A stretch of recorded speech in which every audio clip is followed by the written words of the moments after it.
going to be the panel question and answer period. So this is a chance for you to get all of your questions answered. We're going to do raise hand, ask question, that kind of thing. I'd like you to stand up, and I'd like you to speak up, okay? So everybody can be in on the conversation. And the other part of that is, I know we all have a lot to say, and it's so awesome for enthusiasm, but if you can try and keep your dialogue to a question briefly, and focus in on, it could be for anyone on the panel or a specific person, but just make sure that the dialogue is limited and it gets to a question. That would be great. Okay, and then what I'm going to do is hand the microphone off to whoever would like to speak. Okay, so who would like to get started? Any questions? Stand up. I'm a nurse, and I find it very distressing that most doctors and nurses know nothing about nutrition. Do you have any suggestions, advice, anything about how to deal with that? I would encourage your physicians to go to nutritioncme.com. So every doctor needs to get continuing medical education credits to maintain their license. And Physicians Committee for Responsible Medicine has a whole new website where they provide free CME, which doctors have to get anyway. They actually teach nutrition. So that would be the go-to site to go. There's actually a law introduced into the California Senate to require doctors to get at least 7 hours of nutrition training every 4 years. But look, better, okay. And guess who came out against it? The California Medical Association came out opposed. They testified in opposition. So did the surgeons group, so did the California Family Physicians came out opposed to getting 7 hours. Because it's like a slippery slope. First we learn nutrition, then God knows what they're going to make us learn. Seriously, it was a slippery slope argument. Unbelievable. In fact, I have the actual testimony. I made a series of videos where, like, the California Medical Association representatives, like, we don't need nutrition information. If you look at the back of a can of Coca-Cola, it says all the information. Seriously, she said that on tape. And so I encourage you to check that out. And in the end, even 7 hours was completely thrown out, and of course they get a lot of money to get it destroyed, etc., etc. But there's a nice example of not only this kind of, the medical profession is just ignorant and, they just need to know, but actively is, fighting against even just educating physicians about these very powerful tools. And so we need to take it upon ourselves, and we can do that with resources like Nutrition CME. And Dr. Joy would like to say something too. Yeah, I always wanted to say it's really important that we recognize that people, it's not just individual doctors, obviously, it's the system. And because the system is so biased and carnism is institutionalized, when medical practitioners study medicine, they're not studying medicine, they're studying carnistic medicine. They're studying carnistic nutrition. And so at carnism.com, we have task forces at CAN, Carnism Awareness and Action Network. And we've been developing task forces, which are groups of professionals that are coming together to work together to challenge institutionalized carnism in their specific professions, to really highlight the carnistic bias, and to target that and to work to transform that. So if you send an email to taskforce@carnism.com or just go to the website carnism.com, there's a way to sign up for that, because we need more medical practitioners getting involved to work together so that we're not all isolated in our professions, to come together and to continue this conversation. Oh, okay. Something? Just as an example of carnism in medicine, when Timothy Key, who's this great epidemiologist, in the conflicts of interest, which you have to by law, in journals, he says, I'm a member of the British Vegetarian Society, right? But do you see any other researcher saying, I'm a meat eater, right? But no, it's only the vegetarians who say they have a conflict of interest. Well, it's like you study vegan nutrition or nutrition. Right. It's vegan nutrition or carnistic nutrition. We need to highlight that. Okay, another question? Thank you all for all the work you've done. Awesome conference. couple, but the backyard chickens, the hatcheries and everything, are these chickens, are they also debeaked? If you would address that, like, would I be able to know if somebody rescued a chicken? You should have come to my talk. The question was, as I think I heard you, the question is, are backyard chickens also debeaked chickens? Well, the answer is very often yes. Because as I explained earlier today in my presentation, people are generally getting chickens from hatcheries. And hatcheries often, which are big factory farm types of machines that just churn out baby chicks who never have any experience with their mother or anything else. And one of the things that many hatcheries do is they debeak the chicks, the female chicks at the hatcheries, and often baby turkeys as well. So if the hen has been involved in any way in the egg industry, anywhere along the production chain, it's quite likely that she will have undergone a debeaking or a beak trimming, which, of course, as many of you know, makes it difficult for a hen to eat properly, to preen her feathers properly, because instead of a very sharp, intact beak, which is very, very sensitive, she has some kind of a blunt stump that she has to deal with. And I do want to say something very important here about this debeaking. We have a video where we show a hen who is pecking rather what would appear to be aggressively at the face of another hen.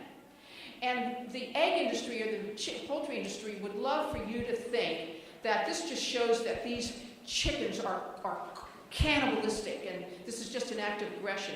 But what this hen is trying to do, this very debeaked hen is trying to do, this is just right outside in our sanctuary yard, she's pecking what looks like aggressively at the face of the other chicken because she's trying to groom the face of the other chicken.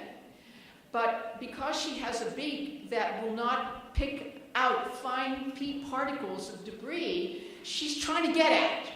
And so she's going like that because her beak will not pick out what she expects her beak to be able to do because it's been burned off. So you will frequently, though not always, see particularly the upper beak of the chicken having been sliced off. Thank you. Yes. Would you like to say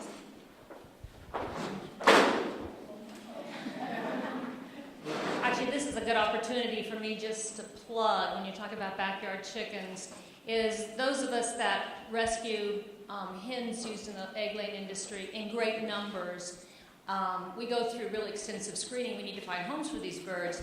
And so it's just like those folks that rescue dogs and cats. You're telling people, don't buy from breeders, don't go to a pet store and buy an animal. Go to your local shelter and rescue.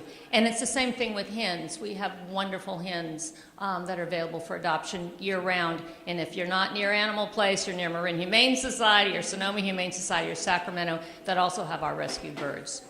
Most that have been debeaked, unfortunately. Okay, next question. Yeah, I volunteer at the Sonoma Humane Society, and they get a lot of roosters, and I've never asked the question, what happens to them? Are people generally adopting them for their... Do you mean at humane societies? Well, I think it varies. Sorry, not Humane Society, it's the Sonoma County Shelter. Well, yeah. Again, I think it depends. Yeah, it depends on that organization. I think a lot of them get euthanized and a lot of them get adopted out. It depends on the culture and philosophy of that organization. Does anybody have anything more to say? Sure. I guess what I'm asking is, what do people do with the roosters? Do they generally bring them into their yards, or are they using them for another purpose? Well, you mean the backyard people who don't want the roosters? Or anybody that adopts a rooster from a shelter, are they adopting them for another reason other than, are they adopting them just to have them as companions? Are they adopting them for another? Okay, well, first of all, they, hopefully the shelters are doing some kind of a background check or something to find out what, or interviewing the person to find out what use they plan to have with this rooster. Shelters, unfortunately, are getting many, many roosters now, particularly compared to, let's say, 10 years ago or 15 years ago, because of this backyard chicken keeping trend, which results in so many unwanted roosters. So the roosters, cockfighters might adopt the roosters.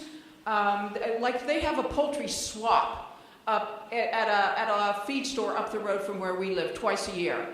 Well, the cockfighters, we know they're the cockfighters. They come down, they swoop down, they grab up all the roosters, they tie up their legs in wire, they throw them on the back of their pickup trucks, and they're going to take them back to their little farms and shanties and whatever, and they're going to cut off their combs. A lot of times these are just ordinary I don't mean ordinary in the sense that they're not important, but I mean they're just nice roosters. And they're going to be mutilated by having their combs cut off and their earlobes cut off and everything else, facial appendages cut off, so the roosters will just fight and peck each other's eyes out in their terror and their trauma. So again, I think that people want roosters for different reasons, but I'm suspicious of anybody who wants more than one rooster. Like, what do they want them for? To slaughter them, probably, to use them in cockfighting, to use them in some kind of aggressive way. I think you need to be very suspect when somebody wants a rooster, let alone more than one rooster. And the question should always be asked by the shelter, well, what do you want that rooster for? What are you going to do with him and for him? Thank you, Karen. That was good. Yeah.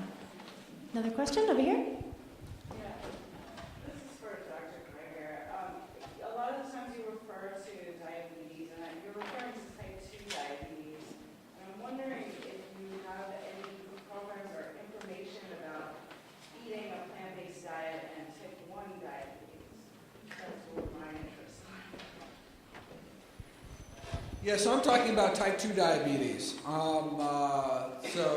Typically insulin-independent diabetes. A plant-based diet is still, the number one killer of insulin-dependent diabetics, type 1 diabetics, is heart disease, right? So you still need to have a plant-based diet to prevent death. In fact, they're at increased risk. And may be able to decrease their insulin requirements. But if your pancreas is not producing insulin, you're going to need to take some insulin, period. So we're not able to cure type 1 diabetes as we are with type 2 diabetes, but it would certainly help.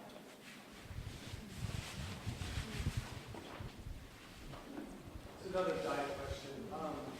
Is there any medical condition where you have to have meat? You hear so often, oh, I love the animals, but I have to have meat every so often. I cut it down, but I have to. I heard it with blood sugars. Someone who's gluten intolerant. Is there any? There's a rare genetic mutation in 1 in 20,000 births that results in a carnitine deficiency. Carnitine is a non-essential amino acid, meaning that our bodies make it, but only 19,999 out of 20,000 of our bodies make it. And those that can't make it, those rare births, need to get it through their diet. And so they need to get it from some other animal that makes it. If their own animal can't make it. But you can also, it's such a simple molecule that it's cheaper to just make it instead of extract it from some animal. So you can buy carnitine supplements, which are just, kind of made in the lab synthetically. And so even those people don't need to eat meat. They just need to take carnitine supplements. In fact, you go to the carnitine supplements, their carnitine supplements by their very nature are vegan, unless they have gelatin or something added as an inactive ingredient. And so there's really nobody that needs meat, even in those really rare cases. I'm going to add to the question. So then, what do you say to someone who says that they do? Oh well, so why don't some people thrive on a vegan diet? So there's lots of reasons. One is 1 in about 200 people have a soy allergy. So here you grow up your whole life, you've never eaten tofu in your life, and all of a sudden you go vegan, and then you start eating lots of soy. And little did you know you have this soy allergy, and all of a sudden you feel really crappy ever since you went vegan. Well, so you have a soy-free vegan diet for those rare people that have a soy allergy. And so I often find out, well, what are you eating now that you never ate before? And maybe that's the reason. Another reason is a lot of people don't get enough calories. People have this sense that they look down at their plate and like a meal is this much food. Like, kind of think about it, a volume. But healthy plant foods are so calorically dilute, you have to eat a lot of food. You may have to eat frequently just to get the energy, just to literally get your calories for the day. And so somebody like, I went vegan and I got no energy, and well, you're just not eating enough. You're like starving yourself. You have to eat.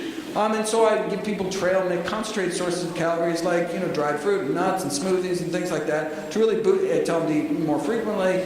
So they just need to eat more. So those are some kind of common reasons that people may not thrive. But I just got to work through, like in any medical diagnosis, and find out really kind of what's going on so we can optimize their diet. Yeah, I also want to just comment too. Sometimes the problem is actually more psychological than physical, but people make the assumption. It's sort of like when you're vegan, and a lot of vegans in this room, often probably have been in the situation where you don't want to tell people that you're sick because you're worried if you tell somebody you're sick, then it's going to be used to discredit your entire ideology, kind of like we can't get sick. So because there's this assumption that as soon as something's wrong with you, it's your diet, right? Whereas the carnistic diet is much more likely to not only get you sick but kill you. But we don't have that mindset yet among the mainstream. So what happens sometimes is that people adopt a vegan diet, and as soon as they get sick, the first thing they go to, because there is this bias and this stereotype, is, it must be my diet. And so it's kind of important to tease out the psychological as well, and also the social. And for some people, the vegan movement does a very good job, in my opinion, of outreach, but not such a good job of retention. We attract a lot of people in and go vegan. It's so easy. Come on, it's the right thing to do. But then people become vegan and don't often have the support that they need, and can find themselves marginalized, feeling isolated, feeling frustrated, having those tense experiences. Nobody here knows this, right? With their friends and family members around holidays. And sometimes then at the first sign of something not feeling that great physically, it can be like, oh, well, I guess I can't do it then. I tried. So there is this whole other component that, I'm working, I have on carnism.com, we have resources for vegans, and we're trying to work on developing more vegan support. I have a new article out called Speaking Truth to Power, and it's about how carnism impacts vegans and our own self-concept, and how it can cause us to, it can be difficult for vegans to live in a dominant animal-eating culture. And sometimes just understanding these principles is helpful to know, especially as we reach out and try to support new vegans who are trying to maintain that transition and continue that transition. Okay, Mike. How would you compare the environmental effects of producing palm oil to the environmental effects of producing soy? Who wants to take that one? Will, that maybe? I don't have a background, but I would just assume that palm oil comes from sensitive ecological areas, and we've got lots of soy. And soy oil is oftentimes a byproduct of the soy meal. And so, yeah, there's lots of it around. But palm oil is the #1 oil in the world now. So I think it has a lot to do with the fact that you can grow, produce a lot more palm oil per square whatever than you can in soy. And so it's pretty efficient from that respect, if you don't count the grain things. Okay. Amy, did you have a question? Let me... Justine's been trying, so yes, go for it, and then we'll get to Amy. The question for Dr. Drager, I'm wondering if you have any recommendations for like a vitamin D3 supplement, and also if you ever prescribe a raw vegan diet to your patients. There's only one vegan D3 on the market now. It's called VitaShine, or that's just one of the brand names. It's all made by the same company. It actually comes from lichen. It's a type of plant.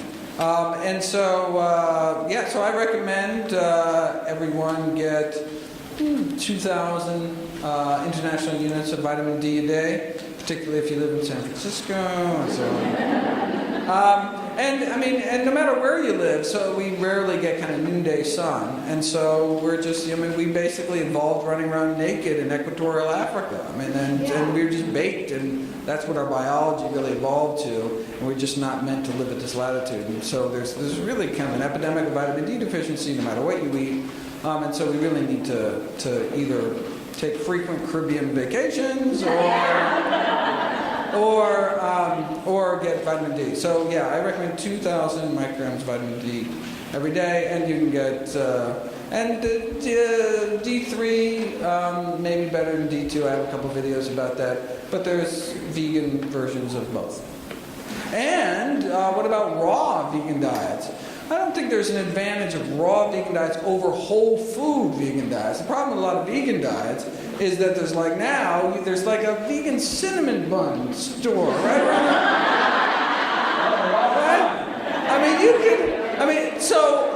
you could eat a really unhealthy vegan diet. And so the reason why you see such really remarkable results with raw vegans is that all of a sudden they can't eat Oreos and they can't eat all the, right? And so then they're, by default, eating lots of whole plant foods. So I do put people on whole plant food diets, cooked or raw. I think in general, though, we need to eat lots more raw foods, big salads every day. You could polish off 5 cups of spinach like that, like nothing. And that's how we have to think about greens, not some piddly little overcooked gray side serving, but like green. Amy?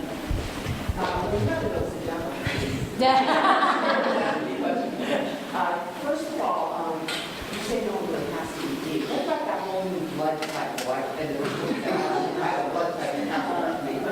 How do you respond to that? And also, you say only 1 in 200 people have an allergy to soy. How do you know if you have an intolerance to soy other than going to an allergy? If you eat soy and you don't feel good, no, seriously, no doctor can tell you more about your own body than your own body can, right? And so, that's how people find out they're gluten intolerant. That's how they find out they have allergies to various things. You're just very conscious. Most people, they're so unconscious about their diets. You ask, what's the first thing you ate this morning? They really can't tell you. They can't do even a one-day dietary record. They have no idea what they put in their mouth. So I think just in general, and I think vegans are better about this, you just have a consciousness of what goes on your plate. And that can help. You're like, I don't feel good. What did I eat yesterday? Why don't I just don't feel great today? You get a sense, and you can do a little diary and find out if you're, running into some of these symptoms. You can find and worst comes to worst, you can do an elimination diet where you stop eating everything except water, sweet potatoes, and tapioca, the 3 things on the planet no one's allergic to, and then you add back, then you add back grains, see what happens, then you add back nightshades, and then you add back, and then all of a sudden you don't feel good. There you go. And so that you do that for various inflammatory arthritises and things like that, where you really, when you suspect some kind of dietary component. In terms of blood type nonsense, it's blood type. It's the same thing when someone says, Martians tell me I need to eat meat. It's like, all right, what do you say? There's no science. And so I can send them articles. There's great articles talking about completely debunking the, Diadamo, eat right for your type diet. It's just, it sells books, but unfortunately it's doing a real disservice to folks.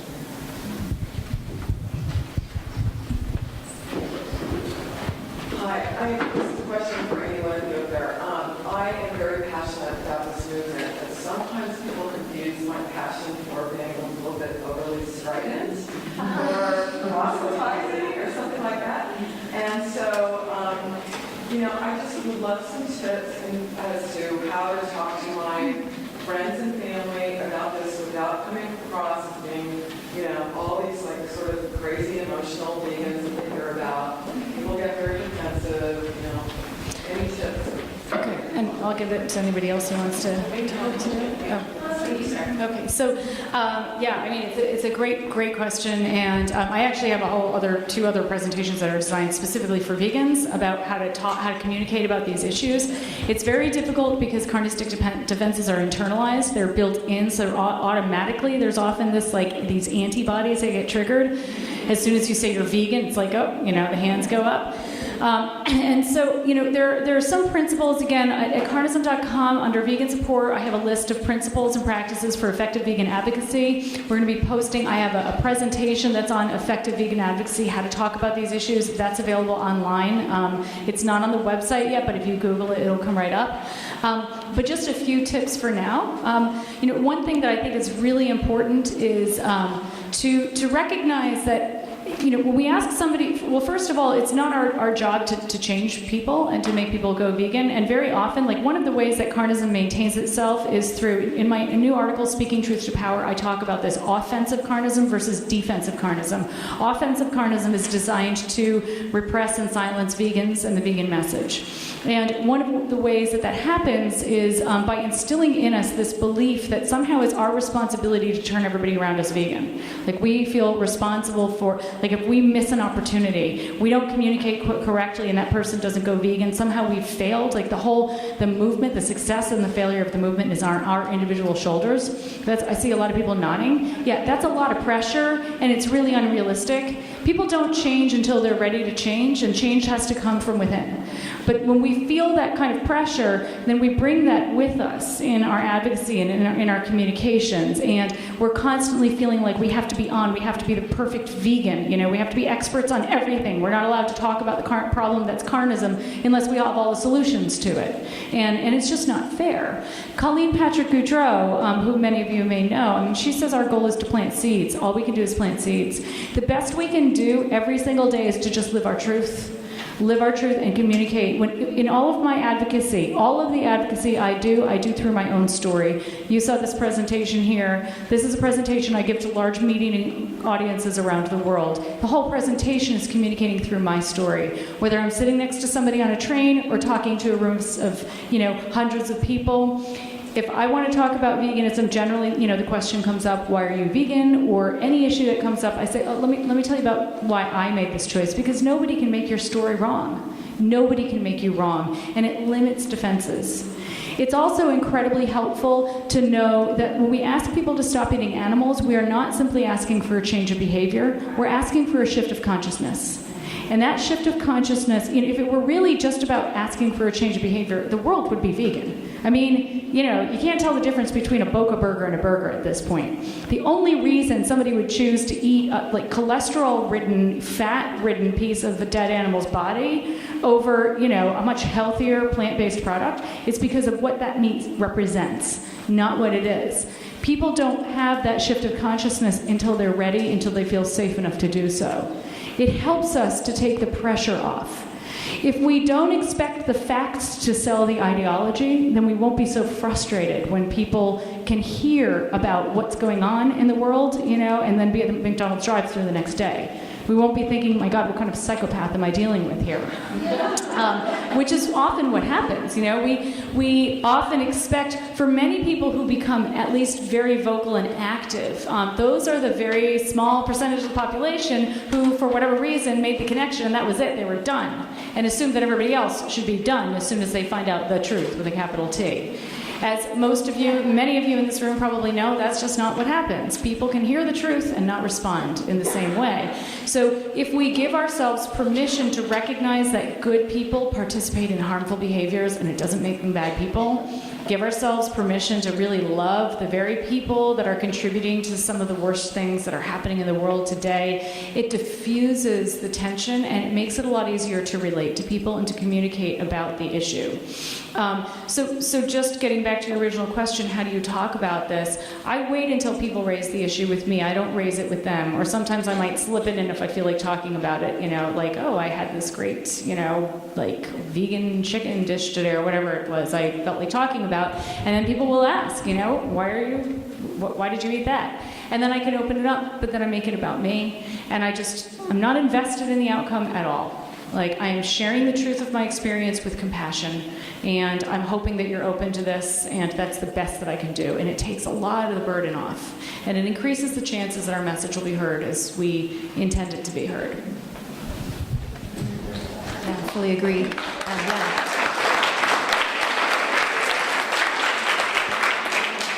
I just wanted to add a little bit. I absolutely agree in what I think it's very important to turn the conversation back to the personal, to you, and not saying, well, you should do this because of this or you should do this. It's, I do this because, and I'm vegan because.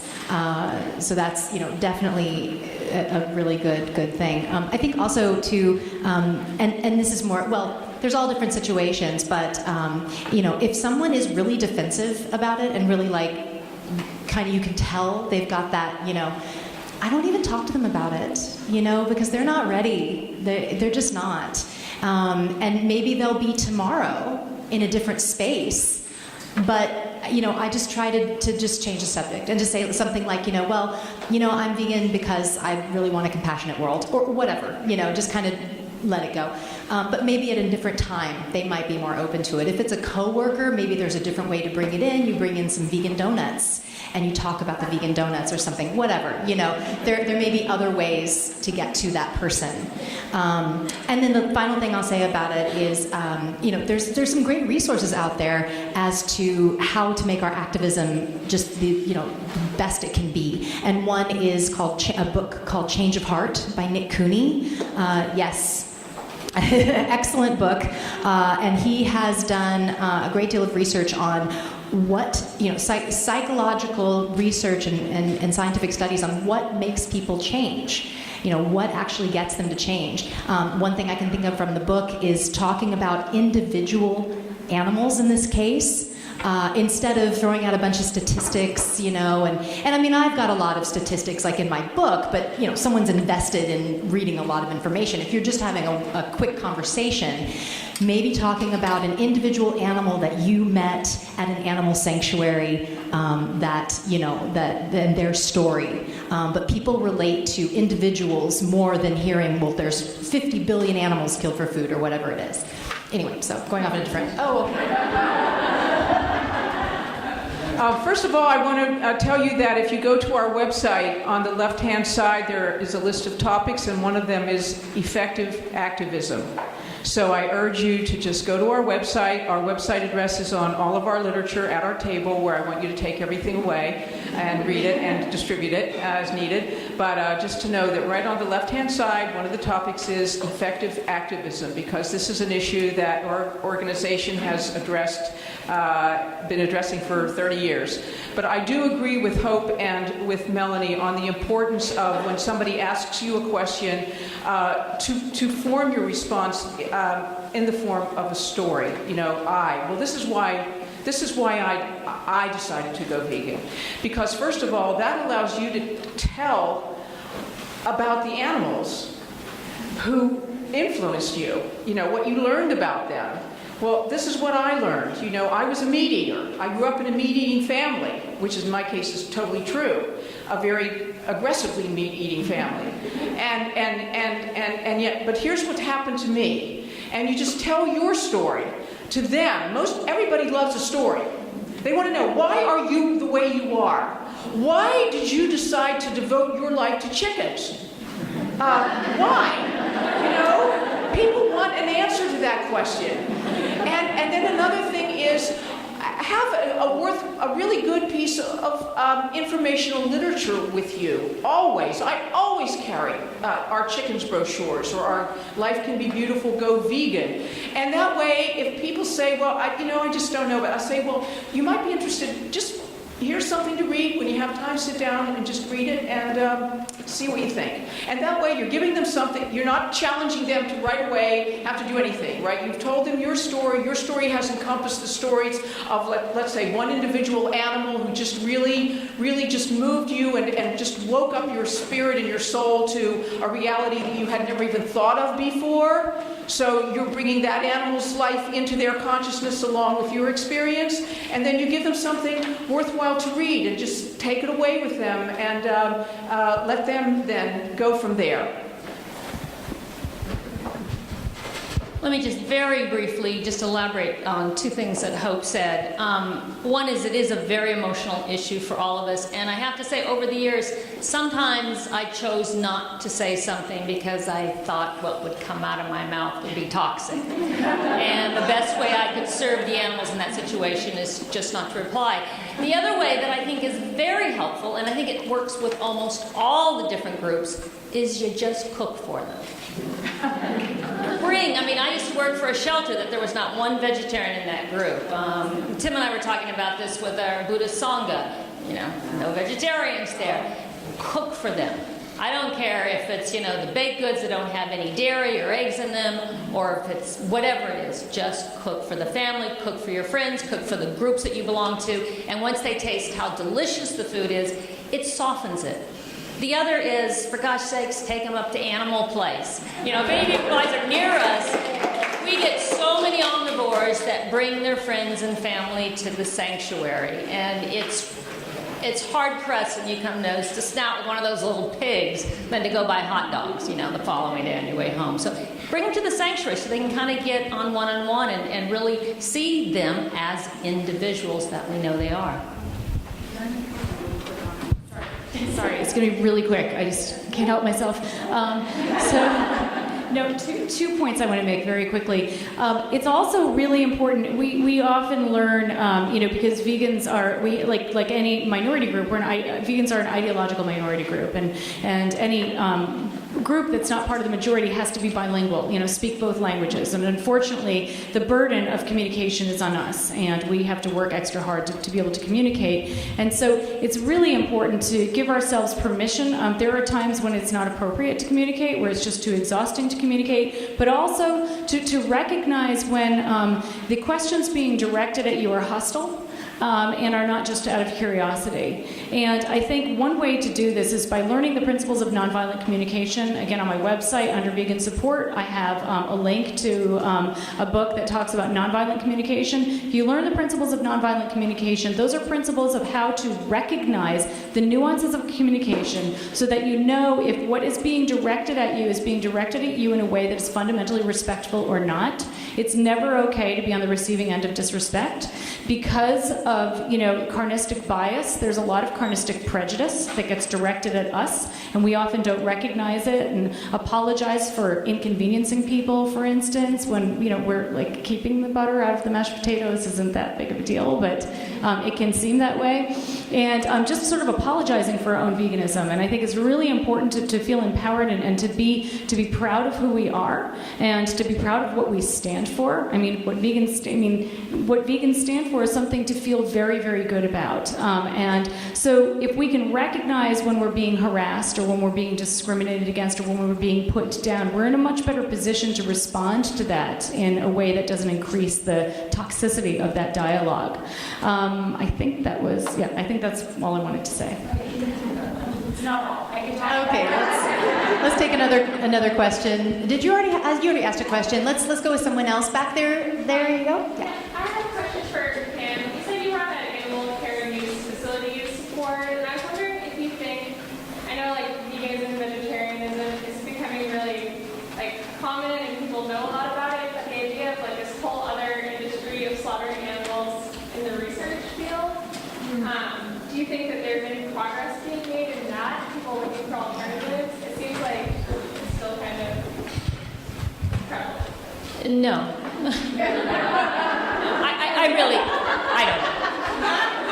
I don't know, because I haven't been working on the issue of animals used in research really ever since I got off the committee. I served there for 2 solid years, an exhausting 2 years. And my focus has been, for the past 25, 30 years, exclusively farmed animals. So I'm not the best one to actually answer that. Okay, another question? Maybe I would like to remind.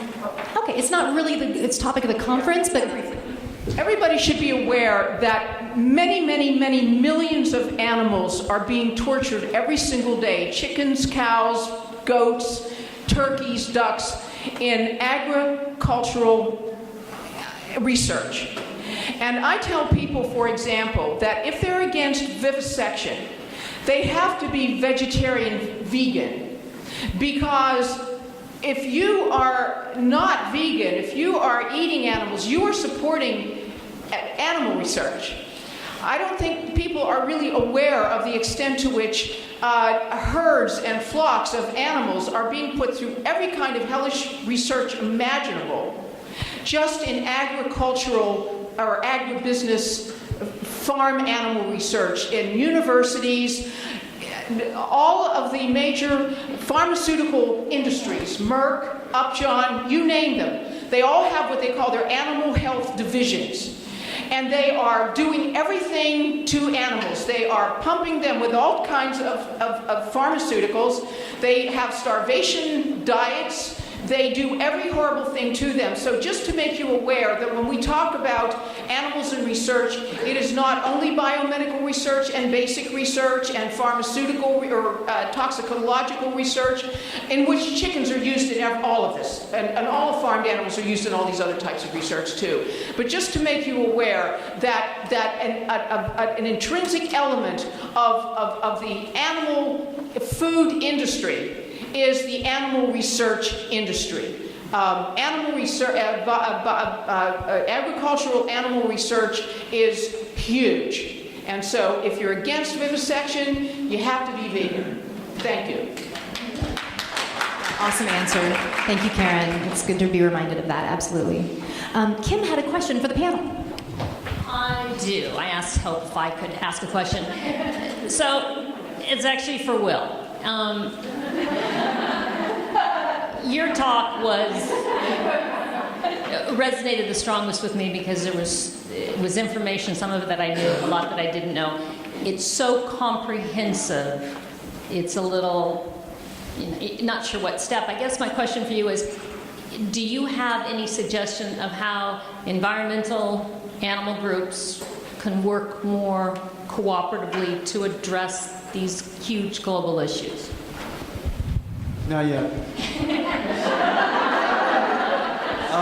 There are some groups like Earth Island down the street. I worked for them for a while, and they're one of the most progressive organizations. They get the links. You pick up at their Earth Island journal, and you will see all the subject matter I talked about in the same journal. And so they get it. But there are some things, and I'm trying to figure out how to be able to explain something I didn't talk about today, and that was environmentalists like fish and wildlife professionals will value the species over the individual. And that's a huge gulf. Now, I think we know that not every individual from another species is equal to all the others. That's where selection pressures come in, and then hunters go out and they take up at least the physically, genetically produce the genes that produce the antlers and whatnot of large size. But I think there has to be a way, and I'm just looking for a way to bring those two things together. Because I think individuals, I argue in my book, but I'm not sure how successfully, that individuals are essential to consider in balance with the species, because they're so different. We know them as individuals, they don't. They deal in wholesale lots. They could care less. And the biggest selection pressure, genetic-wise, is us. They are adapting to us because we've changed their ecosystem. And so if they don't adapt to what we're doing to their ecosystem and to them directly through bullets and arrows, or even noise pollution, we're changing species. Elephants' tusks have disappeared in some areas because they've shot out the big, what they call tuskers. The same thing with the horn size in Canada of mountain sheep. So, Why are they losing their tusks? because they've hunted out all the genetically large tusks. You know, the trophy hunters come in, you go online, you'll go to safari hunting, and there'll be an extra charge for a tusker. And so they're genetically selecting all the large tusked elephants, and so they're none to pass those genes on. Yeah, so I got to run for that, I guess. But that's just one of the things. And was it Jim Mason? So I've got an epilogue in my book. I'm trying to remember who it was, but he calls it the animal question. Yeah, the animal question. And I'll post it on the web. Well, I can't do that. But it was succinct. I was going to read it today if I had time. But he brings it right down. It's about environmentalists look at us like we're nuts, we're sentimental, and we don't have any facts behind us. Well, I think the facts are building through the study of animal behavior, and just the idea, we're breaking through this silly idea that they aren't individuals who have their own lives to live. But for now, there's still a tension. And environmental groups, as far as I can tell, are not open to dialogue on this yet.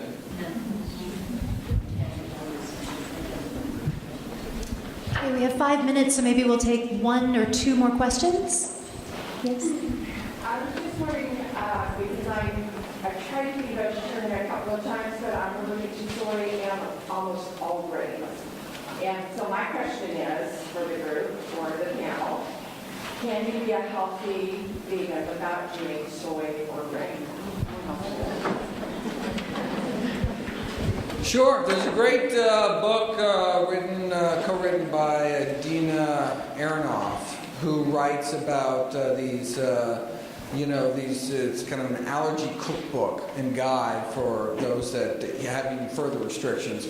And so, I mean, you can, basically what we're looking for in grains, you get your minerals from nuts and seeds and other legumes, so non-soy legumes, beans, peas, and lentils. So there's nothing in grains that you can't get from other sources. In fact, we evolved actually mostly without grains throughout. So biologically, there's no reason you need to get them. They're convenient sources of many nutrients, but nothing that you can't get otherwise. So I encourage you to go to your local library and get a book by Aronoff, Dean Aronoff. I forgot the co-author. Dina, you're talking about Dina's food allergies? Yeah. Oh, yeah. Who's the other? Dina Aronson, the food. She's one of the authors. The Food Allergy Survival Guide is what it's called. Okay, 1 more? Sure. This question is for Dr. Joy regarding carnism, and you need some incredibly compelling arguments as to how we sustain this ideology. But have you done research into how this prevailing way of being came about? My belief is that we began as a species on a raw vegan diet, and somewhere along the way, obviously, we decided to start shooting and killing animals, using tools to kill animals. You have done research into that and how it came about and why we chose to do so, really survive? Yeah, no empirical research. It's just sort of, it's the $1 million question. It's sort of like racism, or any of the other isms. When did we cross that line where something became an actual ism? And I can't answer that, and I don't know that we'll ever be able to answer that. I think it would be interesting to explore and interesting to study, and I've spent some time speculating it and discussing it with colleagues. I should be standing up. But I think what's important today, or what's important to focus on, is the shift from eating animals being a necessity to being a choice. Now, for some people in the world today, it still is a necessity to eat animals. Some people are geographically and economically disadvantaged, and that's largely because of carnism being, pervasive in the world today. And many of you know why I'm saying this. But regardless, when a behavior becomes a choice, it takes on an ethical dimension that it didn't have before. Clearly, in order to carry out harm against somebody else, human or non-human, we do need to use some psychological, compartmentalizing, for instance, psychological and emotional defense mechanisms. But once we have the choice not to, then those defenses become much more important and much more significant. And obviously, when an entire society or an entire world is doing it, then this takes on and it becomes an ideology. So I don't know when it actually crossed that line, but I would say that, to become an ideology, there needs to be some degree, in my opinion, there is likely some degree of choice involved. So for much of the good news is that for much of the world, or at least many people in the world today, we don't eat animals because we need to. We eat animals because we choose to. And so that's why my goal is highlighting that this is in fact a choice. But it's a great question. Okay. I think we're going to have to wrap it up because we have to be out of here at 6:30. I want to thank the panel. I want to quickly thank all the volunteers that helped today, and I want to point one out. Kamal, would you stand up? This guy did the whole day tech. He was a miracle worker. got the projector going, got everything going, and there wasn't a glitch. Every single presentation went off without a hitch. So you rock, Kamal. Thank you.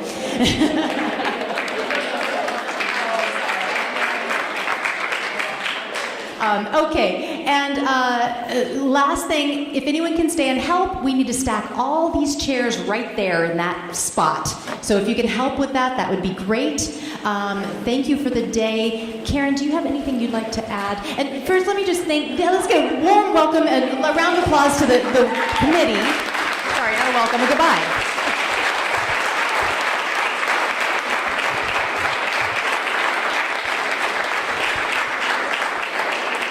I'll tell you who I want to thank, in addition to all of you for being here and being just such a wonderful group of people today. I want to thank Hope, because